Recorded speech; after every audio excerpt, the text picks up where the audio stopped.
Everyone, in the history of the early church, there was a church that was called rich in God, despite losing everything, because of their faith. Have you ever had such a thought?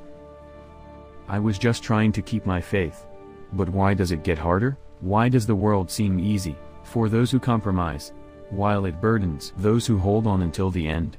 The church in Smyrna was right there. On the surface, it looked shabby. There were hardships, there was poverty, and there was also criticism. From the world's perspective, it may have seemed like a failed church. However, the Lord saw it completely differently. I know your tribulation and poverty, but in reality, you are rich. People look at the outward appearance, but the Lord sees the truth. The Jesus who spoke to the church in Smyrna was the first and the last, who was dead and came to life. I know your beginning and I know your end. Even if the world threatens you with death, it means that I am the Lord, who has already overcome death and risen. Therefore, the strength that the church in Smyrna had to hold on to was Jesus, who is beyond death. The Lord did not say that they would be free from suffering. Rather, he said not to be afraid. He said that trials will come, there will be tribulations, and some will be thrown into prison. However, within those words, there was not despair but hope, because there is an end to suffering. The world says it only sees loss, but the Lord has promised the crown of life.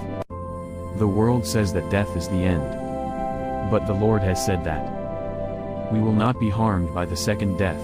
Perhaps today we are also standing in front of the church in Smyrna.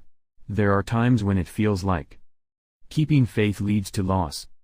Maintaining conscience means falling behind, and not compromising results in loneliness. However, it seems that at those times, the Lord is asking us, do you believe in people's evaluations right now, or do you believe in the reality that I know? Are you only seeing the visible poverty? Or are you seeing the abundance of heaven? Do you only see today? Or do you see the Lord who is the beginning, and the end? Those who keep their faith until the end are never considered to have lost their lives, and the tears endured. For the Lord do not disappear in heaven. The names of those who are faithful until death are remembered by the Lord. If there is anyone holding on today, even if others don't know, the Lord knows. Hold on until the end. The faith that the Lord knows is not in vain.